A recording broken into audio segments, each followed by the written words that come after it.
The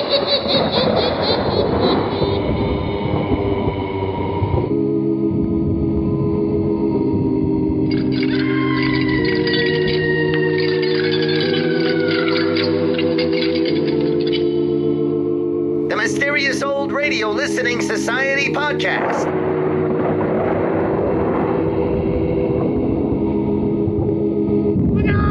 Welcome to the Mysterious Old Radio Listening Society, a podcast dedicated to suspense, crime, and horror stories from the golden age of radio. I'm Eric. I'm Tim. And I'm Joshua. We love mysterious old-time radio stories, but do they stand the test of time?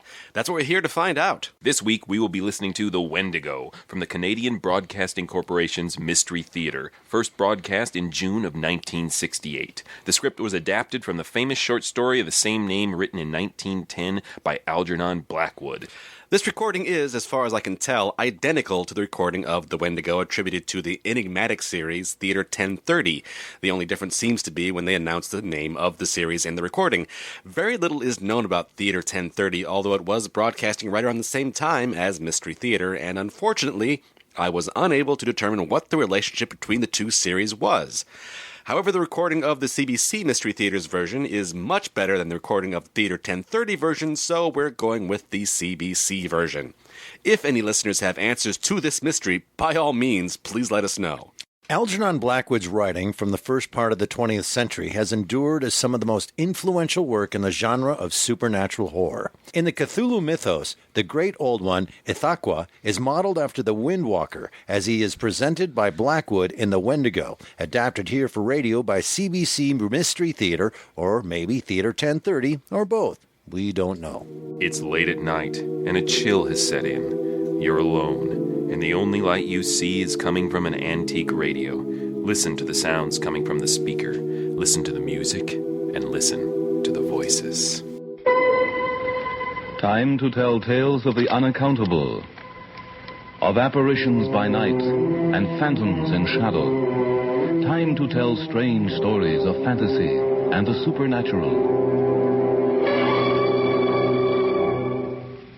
Mystery Theater presents The Wendigo, a strange tale of the supernatural by George Selverson, from a story by Algernon Blackwood, and starring Ed Wilson as Simpson and Robert Christie as Dr. Cathcart.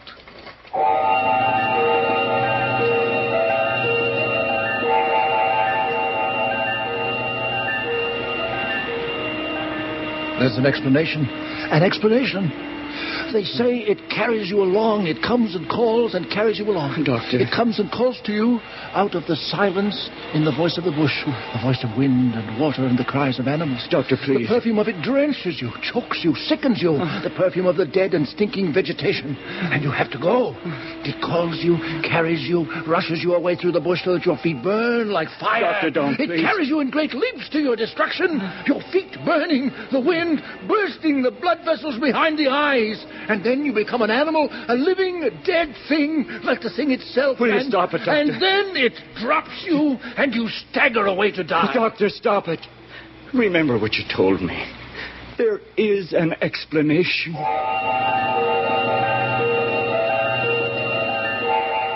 I am wrapped around with a wall of silence.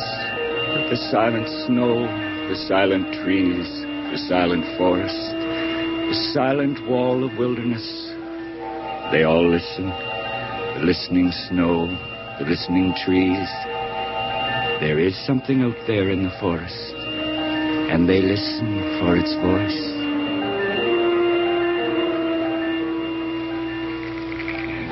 Then there was the time of the wolf in Rat Portage. They tell this story many times of Defago. The time I fight the wolf with his bare hands. Shall I tell you that one, huh? With your bare hand. Go on, Defago. We don't doubt your fallacy for a moment. Thank you, Doctor.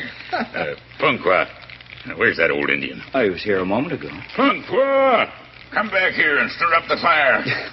Well, what about this wolf? I'm sorry for this one, I tell you.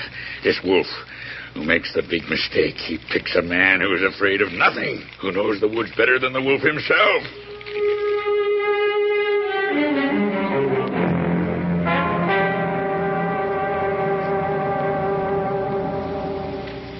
That's when it began.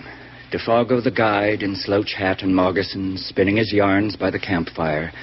A breath of wintry wind stealing out of the forest to rustle the tent flaps and stir the blaze. Our Indian cook somewhere in the shadows. Dr. Cathcart watching Defago with cynical eyes. And the fourth of our hunting party, myself, Ray Simpson, nervous and tense, as though expecting the thing that was about to happen. I come many miles in the snowshoes that time. I am very tired. I say to myself, Defago, my boy, you will sit here a while. You'll rest. But then I am sleepy. And what do you know? I am sound asleep in the snow. Now, this is not at the best of times the very best of ideas, you understand. What do you think? Along comes this Mr. Wolf. And he looks at me and he tells himself, how magnificent. What a triumph. Here is a man, says Mr. Wolf, who's overcome by the cold. And what a pleasant meal I will make myself. But he is so wrong. I open my eyes, and there is Mr. Wolf looking into my face with his long white teeth already. So I say...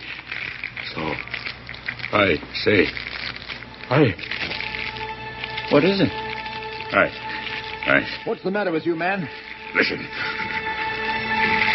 What is it, Defago? What are you listening for? Are you trying to get a rise out of us? Quiet.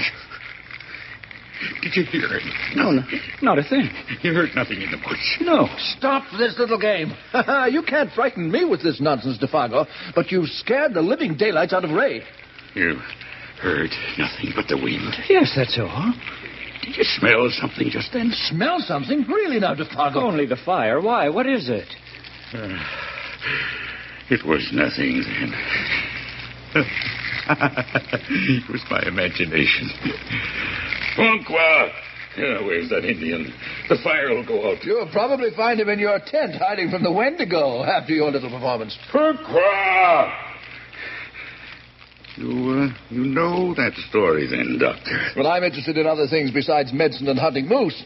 For example, native superstitions and the vagaries of the human mind. That's why you don't take me in with your little game. Little game? Of course. The dark forest full of unseen things surrounding us, the fire fading, working on the imagination. And then you decide to play your little trick. Very childish, Defago. If it does not disturb you, then why are you angry? Childishness always irritates me, Defago. Doctor, what was that you mentioned? The Wendigo? Just some Indian nonsense. Yes, that's all. Punqua! I better look for that fella. I will have a look in the tent. All right. It was a very queer thing, Doctor. Tomfoolery. You think he was acting? Certainly. Breaking off in his story that way and staring wildly into the bush. Well, don't you think he was acting? He went white to the gills. Didn't you see his eye? Nonsense, boy. That man has lived his whole life in the bush. There's nothing here to frighten him. Unless he's superstitious like that Indian. Superstitious? Well, you could see that, couldn't you, eh? No, Doctor. I couldn't tell anything from Punqua's face. It was like trying to read the expression on a piece of old leather. Punqua! Where in the devil are you? He didn't want us to come up here. Said we wouldn't find so much as a fresh trail of moose anywhere in the 50-island water country. Well, we haven't. We will. It's funny. What?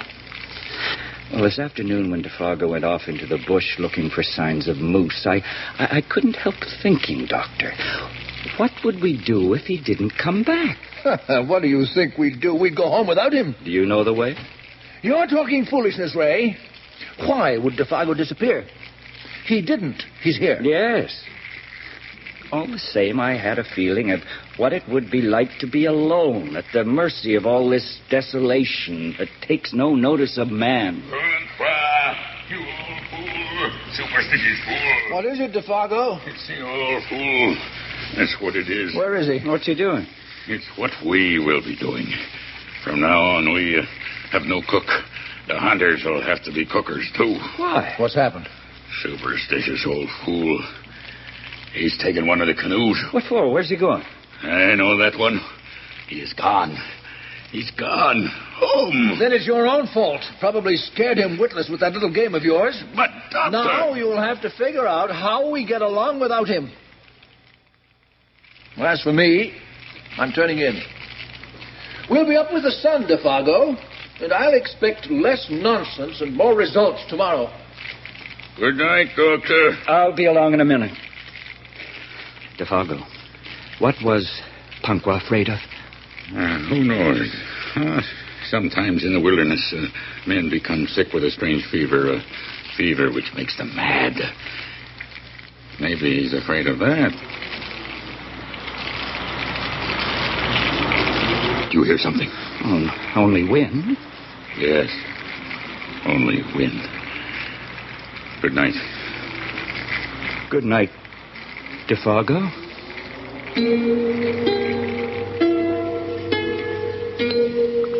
I saw Defago move off to his tent with the lantern spilling 100 moving shadows into the trees. I lay beside Dr. Cathcart on the bed of balsam boughs. And I felt a shadow lying between us. Not a shadow of the night, a shadow of the strange fear that had leaped upon Defago in the middle of his joking. It crept through the canvas from the world of crowding trees. I felt in my soul the profound stillness of a primeval forest when no wind stirs. Then I slept. Or so I thought. No. I was lying with my eyes open, listening intently, with the running of my blood beating drums in my ears. Ray. Doctor? What is that sound? Listen. What? It's from the other tent. It's Defago. The fool is dreaming. I'll see if he's all right.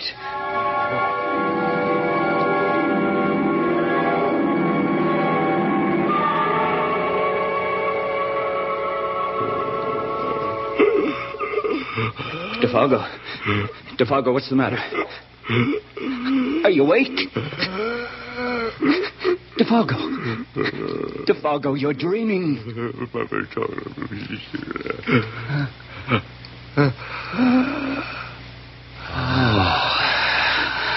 Oh, that's better. What is this? A man sobbing like a child while this whole awful wilderness of woods listens?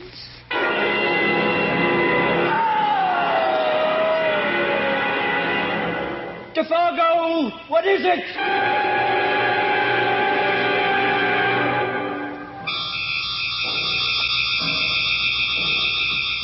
Doctor. I hear it. What is it? Quiet. Something's happening to Defago. Keep still. I'm going out. No. Let go. Stay where you are. I've got to help Defago. Will you stay where you are? Will you keep quiet? Listen.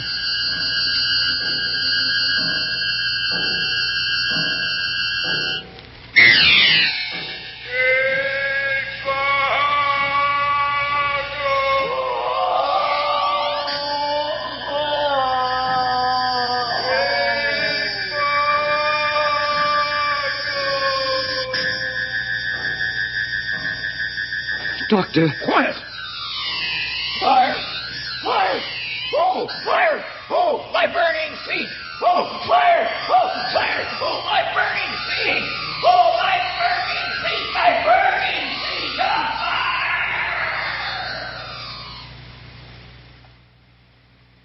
He's gone. What? Gone. Gone. Doctor, listen to me. What? Our guide, Dr. Defago, he's gone. We're alone. What was that, Doctor? What is it that happened? We crept from our tent like terrified children. The gray light of dawn was dropping cold and glimmering between the trees. The lake was white beneath a coating of mist, the islands rising darkly out of it like prowling creatures. Patches of snow glistened among the clearest spaces of the bush. Defago's tent stood empty, lifeless, and there was nothing but silence. Silence and a strange, penetrating perfume invading the nostrils and taking me by the throat like an unseen hand. There's nothing here at all. No. Not a sign of anything. No. Only his footsteps. Footsteps. There in the snow. Yes. So far apart. He must have been leaping like a rabbit. What was it, Doctor? What was it? Something came. No. Something came for him. Something called. Nonsense. You heard it, Doctor. You know you heard I heard nothing. Yes. I heard something. Wind. That's all it was, wind. Wind? Where did you ever hear a wind like that? I tell you, it was wind. That and your imagination. Defargo carrying on like that, it was enough to make you imagine anything. Then why did you hold me back? What do you mean? You know what I mean, Doctor.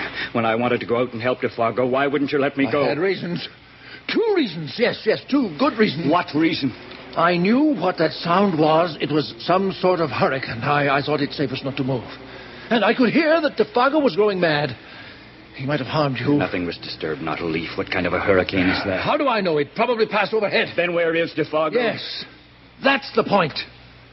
We can't get out of this country without him. We've got to find him and help him. Defargo! Defargo! That's no good. He's beyond earshot. How do you know? Because we heard him go, shouting all the way. We'll have to follow his trail. Come on. Doctor. Well? We heard him run clear out of range of our hearing. What about it? How far would we hear him shouting like that? I don't know. Half a mile. But, Doctor, it all took about 15 seconds. 15 seconds? How fast can a man run?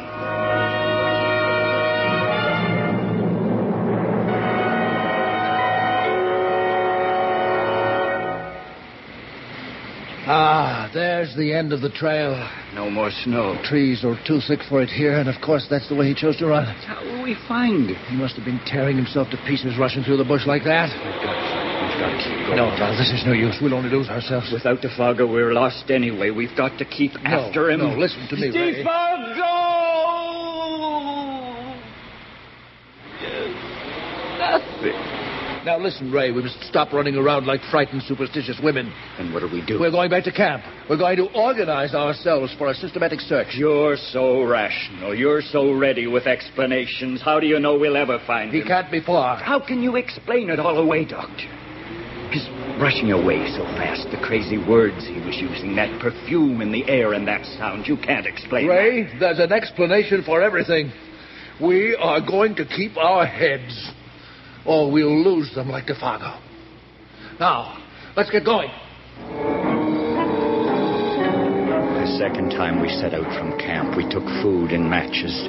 Dr. Cathcart carried the new .303 rifle, of which he was so proud, and I took a hatchet, blazing the trees as we traveled in a wide sweep in search of Defargo's trail.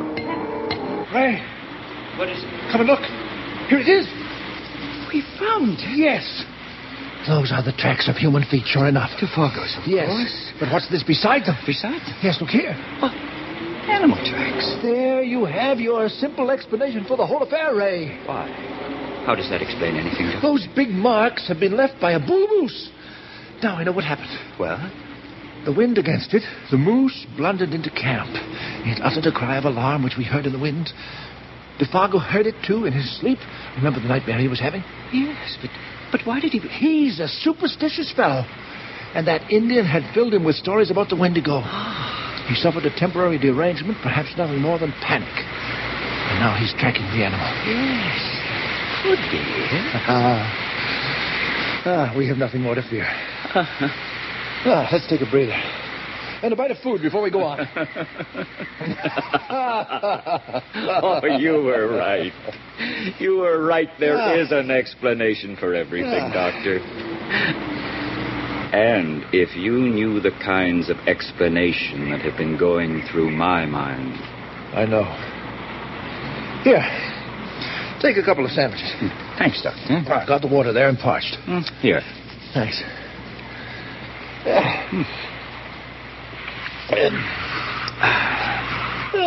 It's a relief.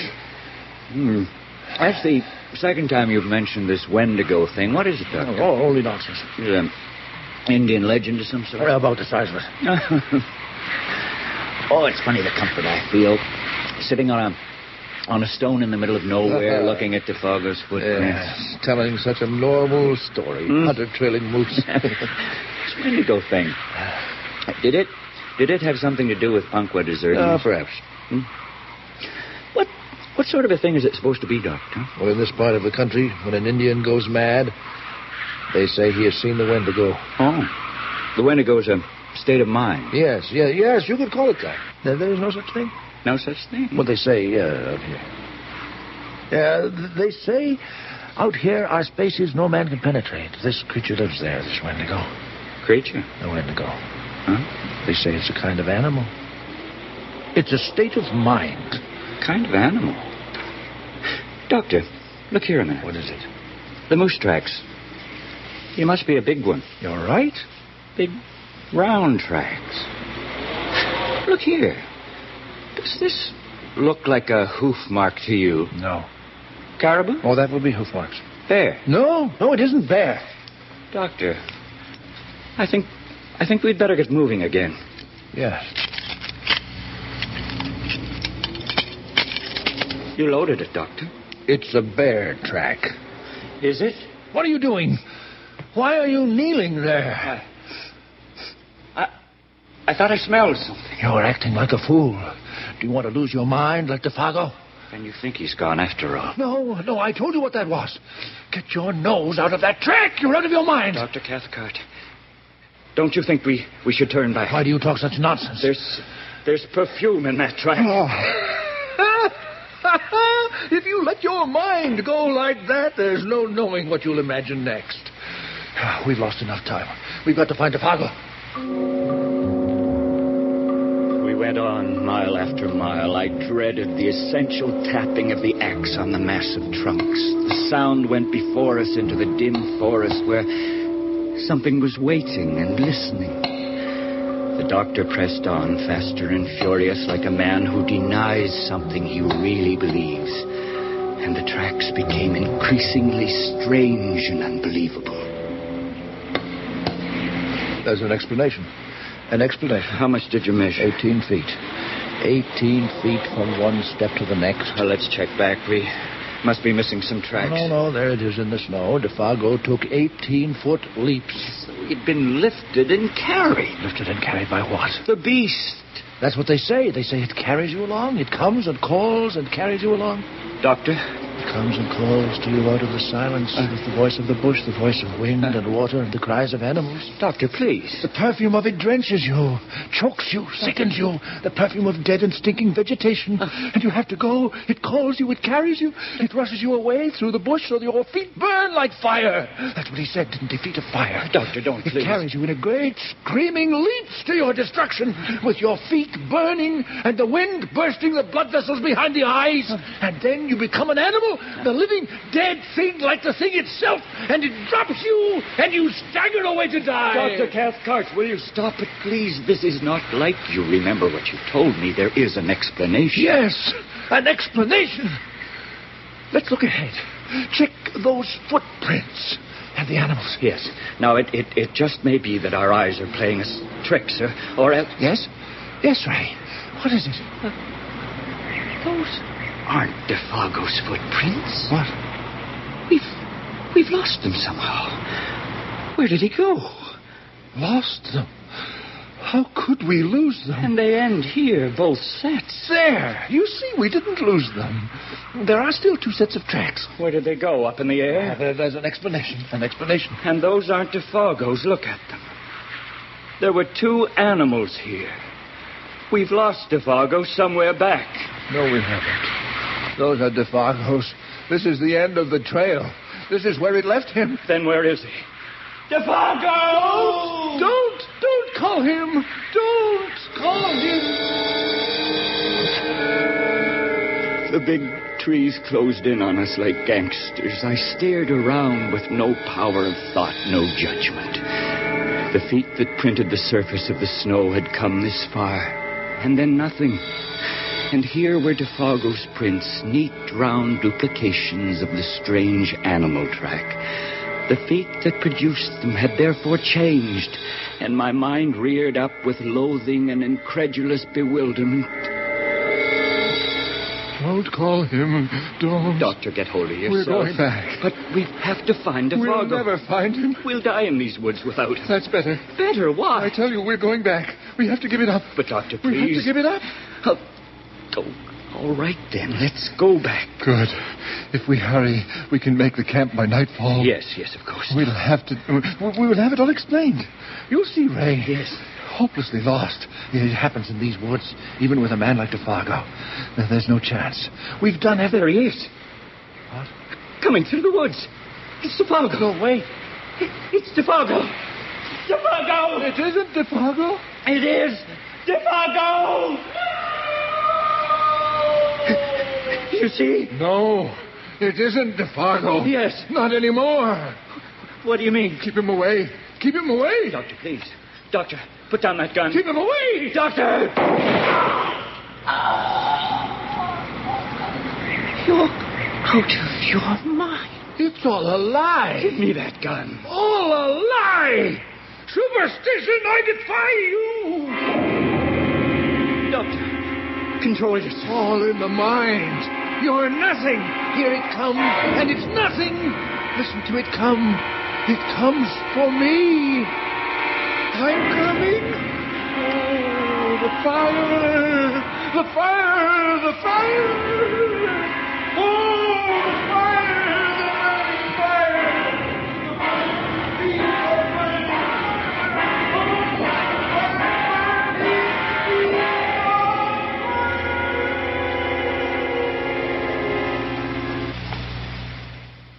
There's DeFargo here in the snow. He looks no different, except that he's dead. And I'm alone. I'm wrapped with a wall of silence. The silent snow. The silent forest. The silent wall of wilderness. They all listen. The listening snow. The listening trees. There is something out there in the forest, and they listen for its voice.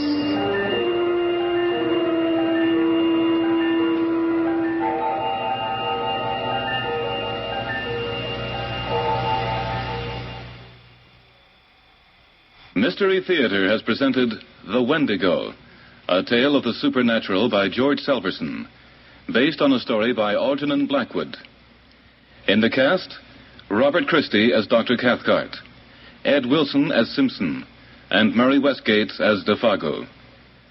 Sound effects were by John Sliz, and technical operation by Robert Burt. This is Bill Lorne speaking. That was The Wendigo from the CBC Mystery Theater from 1968. Once again, you are listening to the Mysterious Old Radio Listening Society podcast, and I'm Eric. I'm Tim. And I'm Joshua. I always love the old-time radio shows that themselves are a mystery. You know, like, where did this come from? And I brought this up before on the air, and one of these days, and maybe I'll make a pitch for it to be the summer serial, but Moon Over Africa is one of those amazing, where did this come from? And there's no record of it. But this seems to be quite a mystery itself. Which is weird because it's 1968. That's not that long ago. But right. Just as far as, you know, the scholarly academic research I do of Googling things, but I couldn't find it.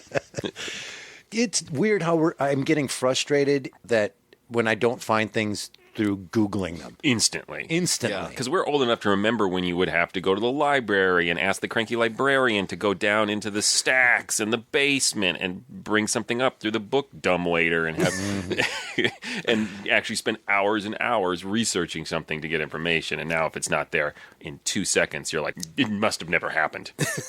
Right? Can't be known. But we were also frustrated with, like, why doesn't someone put that up there? And then I realized, I don't put anything on the internet.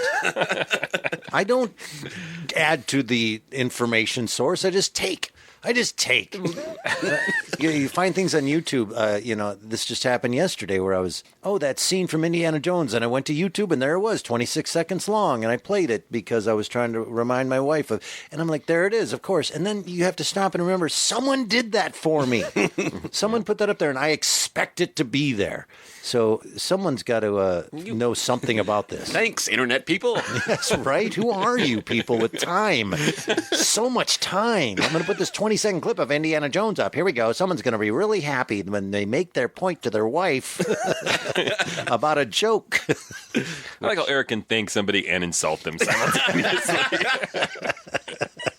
Well, I want to thank Tim for finding this CBC Mystery Theater because the 1030 version of this is really bad sound quality. I had attempted once to listen to this and couldn't even get through it. So I went through the same thing. Yeah, this was fantastic. Do you know where this version came from? No, we know nothing, Eric. We said that. It doesn't sound like it's so good it came from the studio. It sounds like just a better recording to me. Right. I like the opening. I love the music throughout, and I thought the opening scene was a great hook. You know that. Here's where we're going to utterly disagree. If I have one criticism, it's that hook. It angered me. Really? It's a suspense killer. It gives you you're right way on that. too much information because the rest of the show relies on, is the doctor going to snap? The just bizarre mystery of saying, my feet, my burning feet. But you've already explained here that it's from dragging or that it gets pulled along, so you can easily make that connection. I would have loved to have that excised. That is almost the climax of the story when the doctor snaps there. And so it told me really important things that I would have rather been waiting to hear from the show itself. And it's honestly my only criticism of this. I think that it comes from my love of CBS radio mystery theater, which that it always always does the hook at the top. Yeah, I intellectually know why it bothers people, but I enjoy that sort of thing. Yeah, it hooks me. But I totally understand where you're like, you just told me what's going to happen. Pick a different hook there. So Joshua just said, I loved everything else about this, and so we get the idea where he's heading. I had a really hard time with this. I had a really hard time with how it was written. It's oddly poetically written. Here's my line as an example. What is this? A man weeping like a child while this whole wilderness of woods listens? It's funny. That's one of the lines I wrote down. It's like, beautiful! And I went, come on, get over yourself. I hope we were doing that at the exact same time at different locations. I couldn't quite wrap my head around the pattern. It's how they talk to each other. Sometimes seemed like the two people in the scene were in two different stories or two different conversations. There was like a huge disconnect for me in the writing of this. And the poetry of narration was mind-numbing for me. Like, why can't you just say, oh my God, why is he crying? I mean, he could have said that. But no one talks like that. And especially not moose hunters. They don't talk like that. But they are being taken out. They are the civilized people, and that's part of the story. They're being brought into the wilderness. They're being guided. Is this where you are going to eventually convince me that I'm wrong? No, I'm going to just state my opinion. It always happens, and I go, oh, right, I didn't think of it that way. Joshua. That's a different spin-off podcast. Eric, you're wrong, that I'm working on. That's just excerpts from this podcast. No, my wife does that podcast. She's my co-host.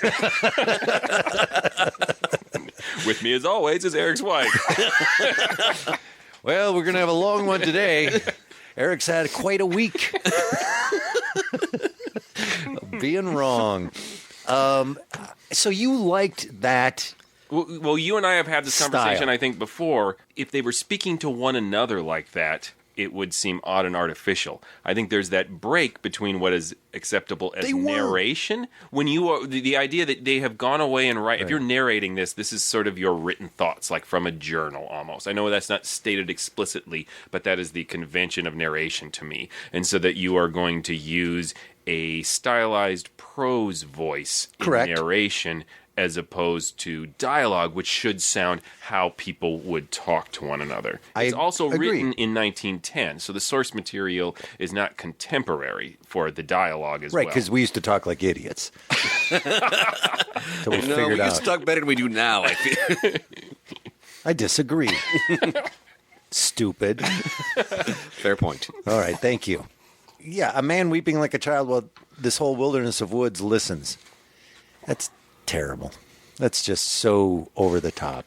I think that conveys multiple ideas at once, which is what good poetry does. It's disturbing to see this guy cry. Mm-hmm. Shush, shush, shush. There's all kinds of things out in the woods. It also suggests that maybe the woods enjoys this. It gives the woods character, like it's listening, it's savoring this, it's something the wood wants. And in all seriousness, do we need that in a story where there's a thing in the woods that's hunting them down?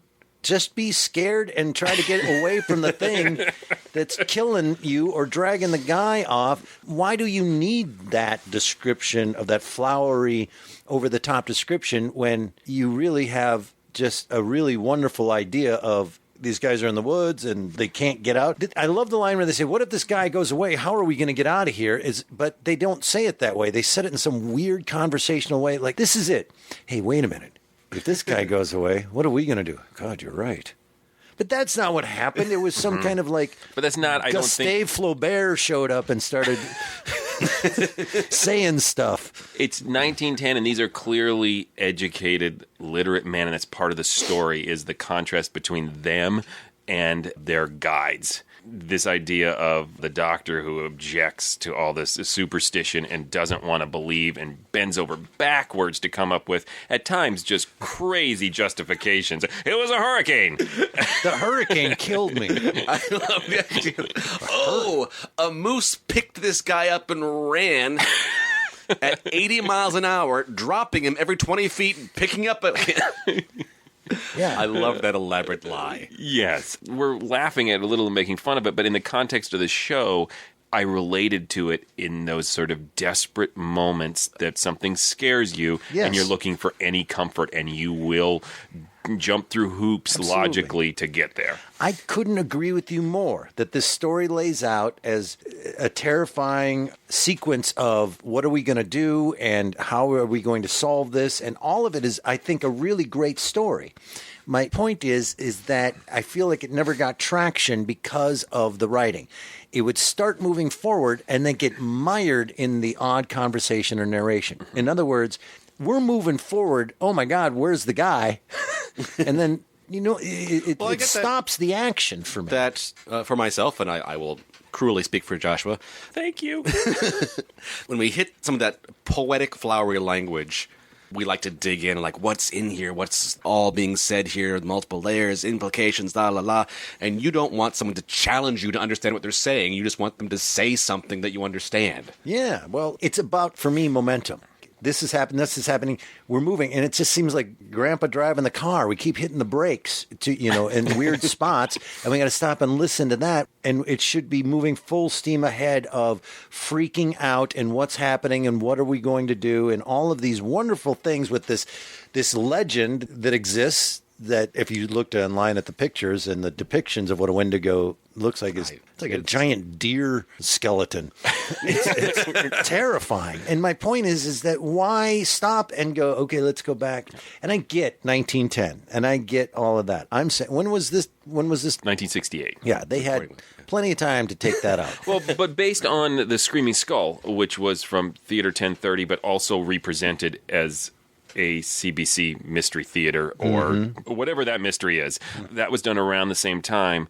And listening to both of these tells me that the people who wrote these stories were interested in being as true to the source material as possible. Thematically, at least, there's some very dramatic changes from the original story, but I think that's why you had that language. And here's one of those times where I'd love to say, Eric, you're wrong.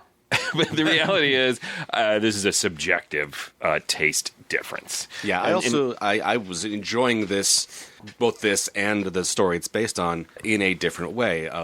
For me, it was not the action momentum pushing forward. It was a real slow burn, slow freeze, really, but where it really builds up. This is the environment we're in. This is really deadly. This is really sinister. And you're just slowly dreading being sort of dragged towards this inevitable thing you're going to be forced to encounter. The scariest stuff are the spaces where nothing happens. I think that's the kind of environment this type of story creates. It's those pauses between the scary things that are scarier than the scary things. I'm going to make a weird comparison. Blair Witch Project. Yep. Trapped in the woods, and it doesn't stop for narration. other than I know that they do their on-camera video diary stuff. But even those are propelling forward. Like, okay, this is where we're at now. This is what's happening. We don't know what to do. That worked and terrified us because it just kept building and moving forward and not stopping. And that's what bugged me. Why are you stopping to tell us that now? Have the character tell us that in the moment that it's happening. We don't need narration or going back. And again, instead of him describing that poetically, just like, oh my God, he's crying. Why is he crying is much more intense to me than stopping. Yeah. And I think it takes that momentum away. Well, let's talk about the actual scenes and some of the elements, because like I said, that is subjective. I totally get it. But I want to mention how distressing, however it's presented, the grown man sobbing in his tent is. Yeah. Yeah, especially when they've established they are depending on this guy. And they've established how confident, tough, rough. He tells a story about staring down a wolf. Which is another great scene, because in the middle of all that bravado, he's interrupted by something that the others can't detect or see or smell. Us. Yeah, there's Or no us. Foley for it. And There's so no you're Foley. left to Right. go, what's happening? And why did this confident man lose all of his confidence? And now he's crying in his sleep. Yeah, and all of that works really well. And the Foley for him screaming and being dragged away and the voice calling his name, Devago, is really disorienting. And I was confused during that segment in a good way. Yeah. As in... Well, so are they. Yeah. Yes. It's from I their felt viewpoint. there like being awakened in the middle of the night and thinking you hear something, not knowing what's going on. Because as a listener for a moment, I was like, are they in his tent? Are they outside? Where are they? What are they seeing? So I had that strange moment where I'm trying to get my senses all lined up as well. That description of, I meant to go to sleep, but I realized I wasn't. I was actually awake when I thought I was asleep. I loved that, actually. The idea of my eyes are wide open. I'm not sleeping. And what about that feet on fire thing? I hated it at first because I didn't know, what are we talking about now? Because I was so upset with, is this some kind of metaphorical poetry again? My feet are on fire and it actually means I hate Eisenhower or whatever.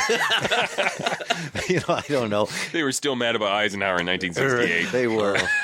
But when it came to fruition what that was, I found that, oh, nice. You know what I mean?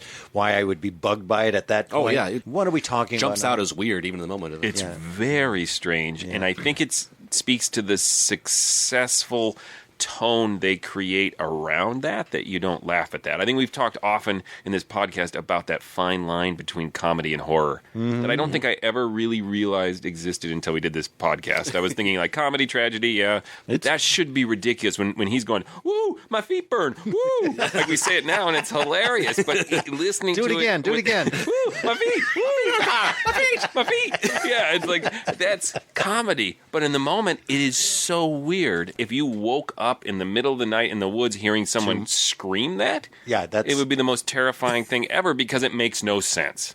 Again, if they'd taken out a lot of things in here, it would have had more of an impact. That's what I think. But you enjoyed it, so whatever. Well, it's interesting because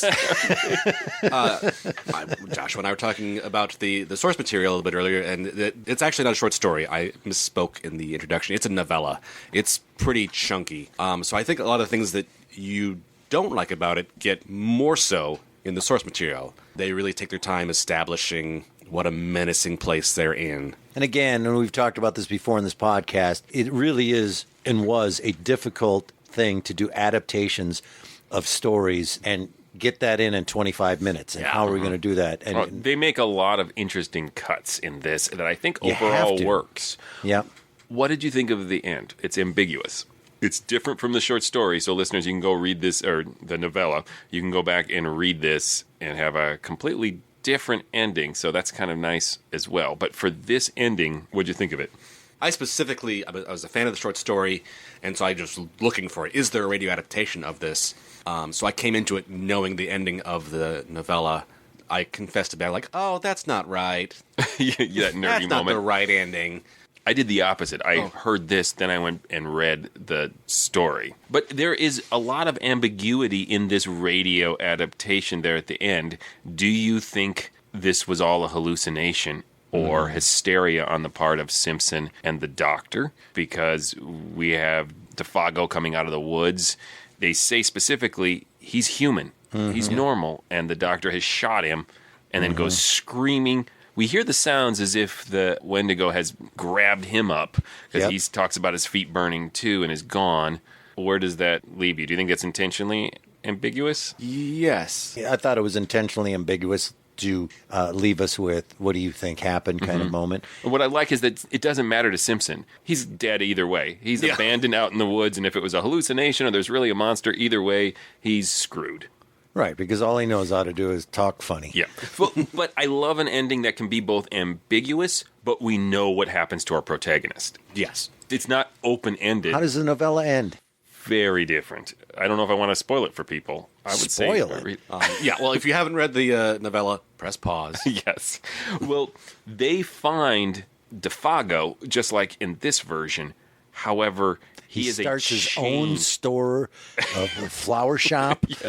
Starts writing poetry. He has a beret on and a turtleneck. No, he is somehow transformed. He looks more animal-like. He looks as if his face has been under great pressure, moving at great speeds, and then has been released, so it's sagging.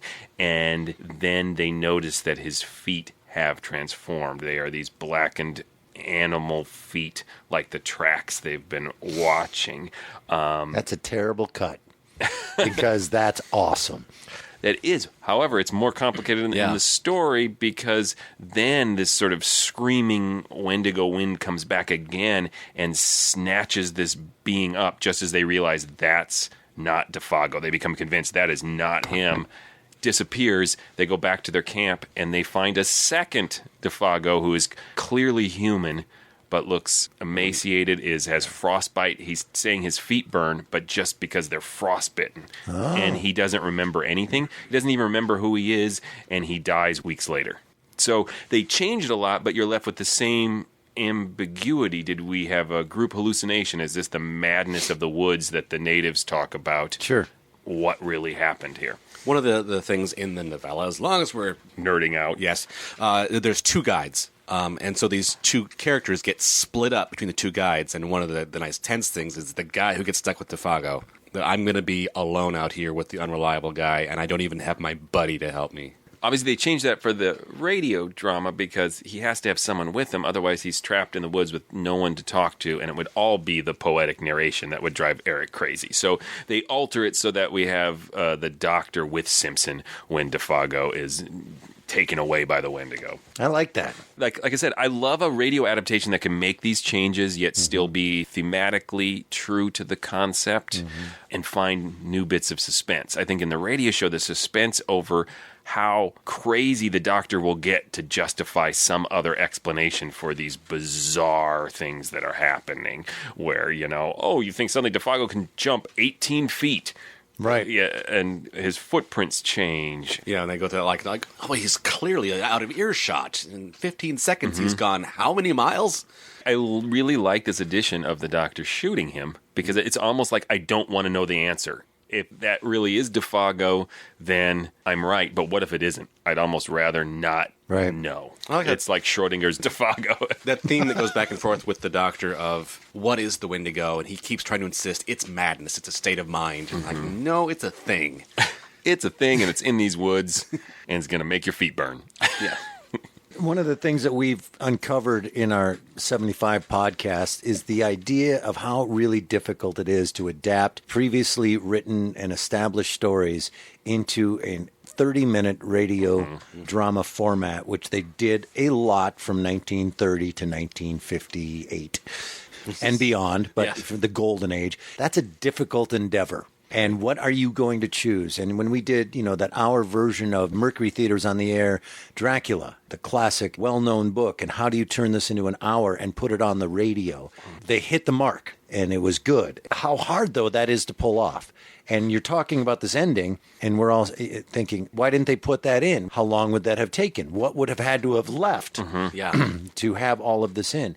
So we can criticize all we want, but I think the bottom line is that's a really difficult maneuver. The medium of radio can convey the impact of the story. Right. And how? Yeah. And what choices are you going to make? And I'm just saying they did it wrong. All right, well, let's vote as long as we're talking about right and wrong. I say it's subjective. It's not right and wrong. Yeah. I would have cut a lot more and just been about some moose hunters freaking out about a Wendigo and focused on that stuff and that ending, and that I like the idea of them coming back and finding his emaciated body, and there's two of him, second one. So I wouldn't say classic, but I'd say stands the test of time for sure, and I think it was a nice endeavor. I recognize that I'm very biased because I really like the short story, and I'm just enthusiastic to hear this no matter what, so I'm probably going to give it extra points because I like it. So I don't know if I'd call it a classic or not. In my heart, it's a classic. I'd certainly say it stands the test of time. I think it's definitely I would agree. A rewarding episode to listen to. I am not biased, as in I had never read this short story, and I heard the radio show first, and in my opinion, I would consider it a classic. I think it's really well done, especially of the shows we've heard that are outside of the golden age of the new age of radio. This is one of the classics. Along with Screaming Skull, I love this one to death. Without that teaser at the top. Right. That's my only caveat. Like, don't ruin what you've done so well. All right. Well, thank you so much for listening. We have some information and exciting news to pass along to you. But first, Tim, how can they find out more about us? You can go to ghoulishdelights.com. There you'll find other episodes of this podcast. You can also find information out about live shows we do. We do live shows at the James J. Hill Center doing live productions of classic old radio scripts. You can find us on Facebook and make conversation with us. We like that. You can find us on Instagram and like photos. We also recommend another old-time radio podcast, Breaking Walls. They are doing a podcast on the history of the American radio drama. And this is a multi-part radio-style documentary that covers the creation of radio, the beginning of dramatic radio, through its rise, through its crash, through the rise of television, through its attempt to revive itself in the 70s, all the way up to eventually the present and what people are doing as dramatic radio today in podcast form. So you'll definitely want to check that out. You can subscribe to Breaking Walls everywhere you get your podcasts, or go to wallbreakers.com. And now we would like to let you guys know that we are accepting memberships to the Mysterious Old Radio Listening Society. Yay! And that is in the form of Patreon. So if you would like to support this podcast and become a member, we now have a way for you to do that. And like a lot of other podcasts, we have rewards for different support levels, and we hope to make it a lot of fun. So please go to patreon.com/themorals, and you can find out more. But we also want to emphasize we love all of our listeners, and if you aren't really interested in becoming a member or can't, that is totally fine too. We thank those who support us and those who listen to us. We thank everybody. So that nothing's going to change about this podcast. We just have a certain amount of expenses and time that goes into making a weekly podcast. And with some extra support, we'll be able to keep doing this and create extra content as well. So check it out and see what you want to do. It's a clever way to get beer money. No. And the rewards are cool. Well, yeah, we're cool. That goes without saying. I'm just saying the rewards are, we got some cool stuff. So definitely check it out. And you can also just go to ghoulishdelights.com. There'll be a link to that program as well. And thank you so much. Our next episode is Joshua's pick, and we'll be doing an episode of The Chase called The Newspaper Reporter. Until then... A man sobbing like a child while this whole awful wilderness of woods listens? Oh my God, why is he crying?